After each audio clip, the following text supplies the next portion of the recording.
Hi guys, hope you're doing well and welcome to my Thailand story part 5 where we continue the story of me falling in love and having a little teaching business here, getting married, having our lovely daughter Annie. Things were great and they should be. I was in a wonderful Thailand, beautiful plot of land, building our house with a mountain view, lovely wife, lovely daughter. So how did I find myself in that culture shock dip that I often talk about?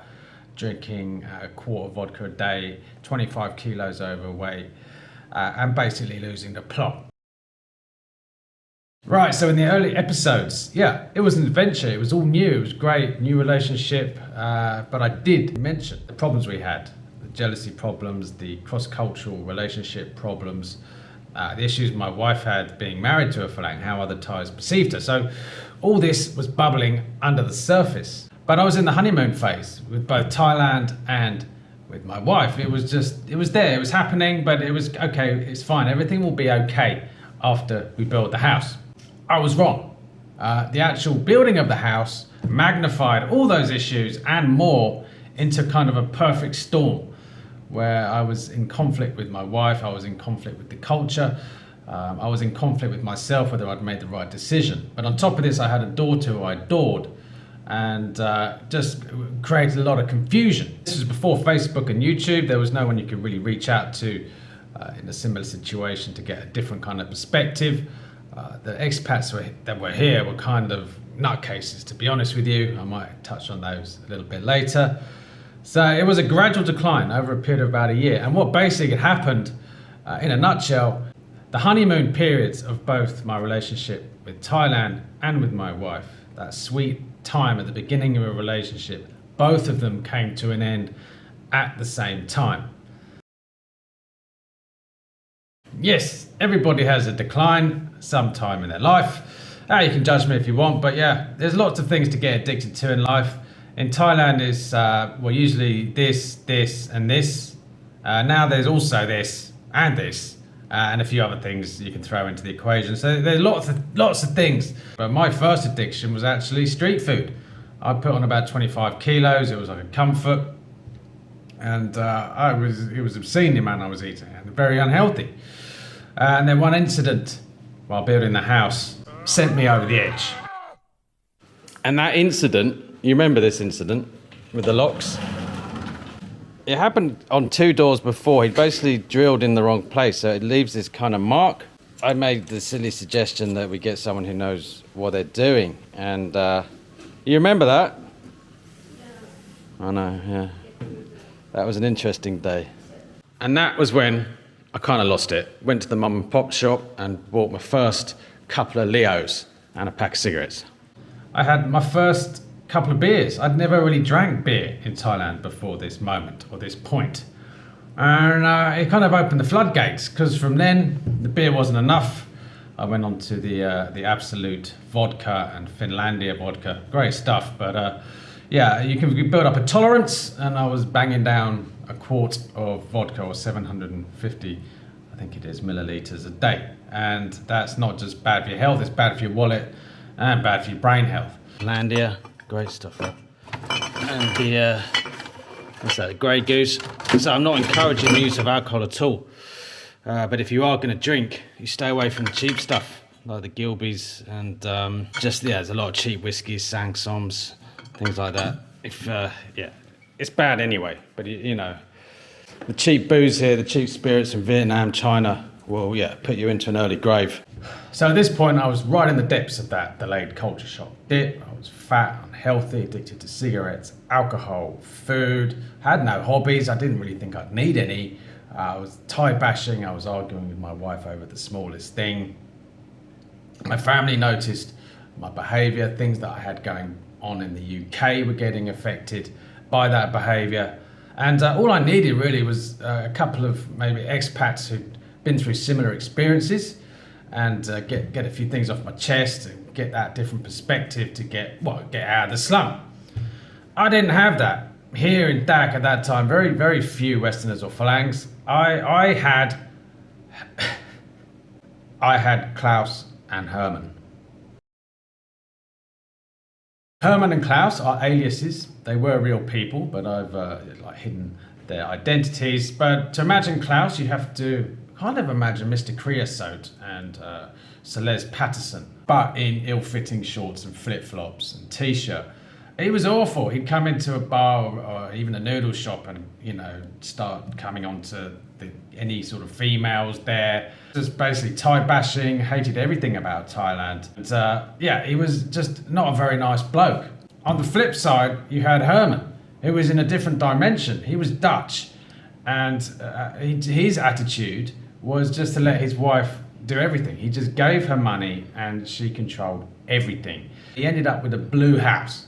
His wife liked blue. It was awful. Even the doormat was blue. So I couldn't relate to these guys. They were in their 60s, late 60s, I think. And I was just drinking even more heavily, listening to these guys at the bar. So I gave up looking for other expats to talk to. They kind of did my head in, made things worse.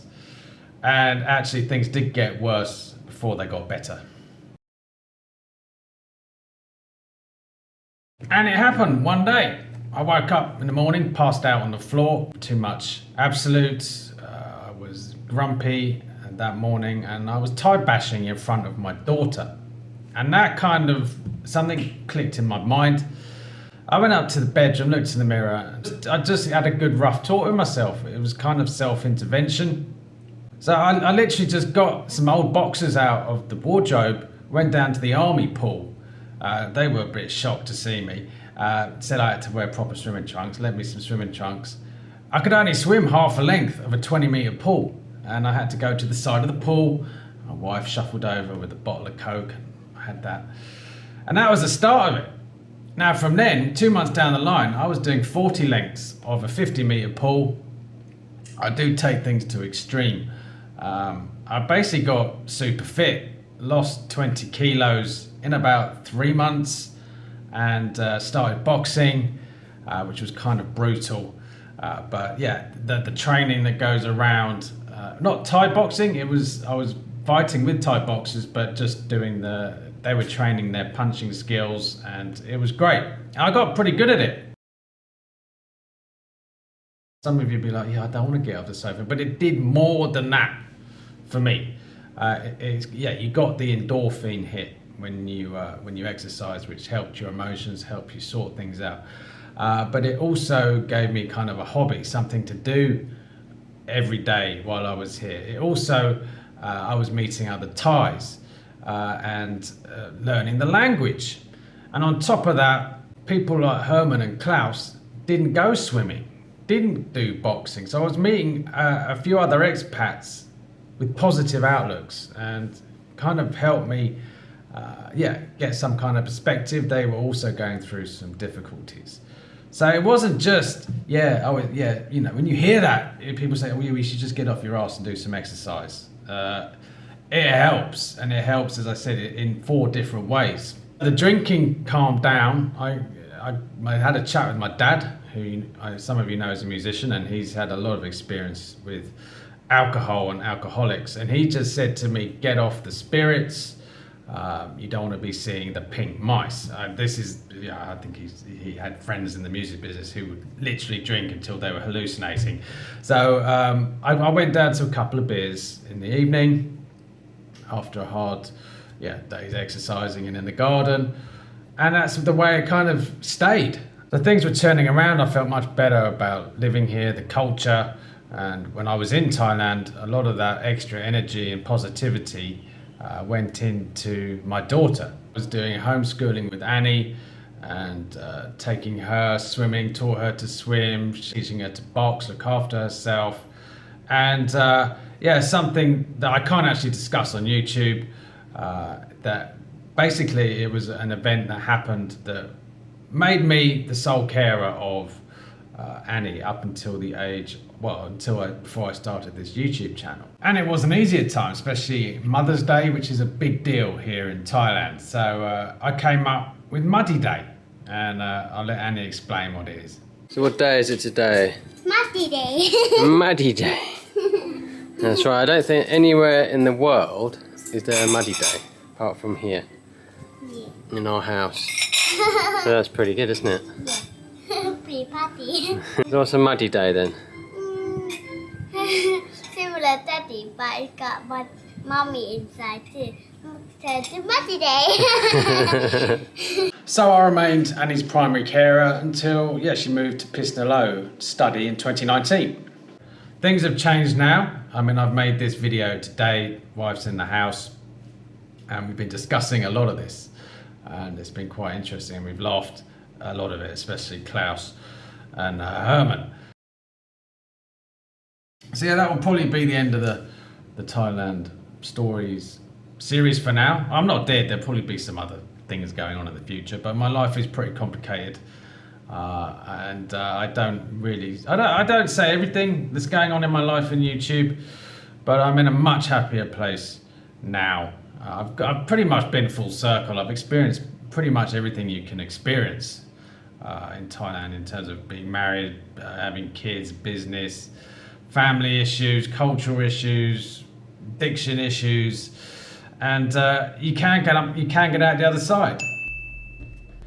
I think, learn the language and try and understand the culture. And by learning the language, you do actually understand the culture more. I mean, it's kind of self-explanatory, but it's very easy to live here and not pick up the language. And it's a very complex culture, Thai culture, and it can throw guys off, and you find yourself disorientated and not quite knowing where you've ended up. So anyway, yes, hopefully this video has been useful to any of you maybe in that dip or experience similar things to a greater or lesser extent.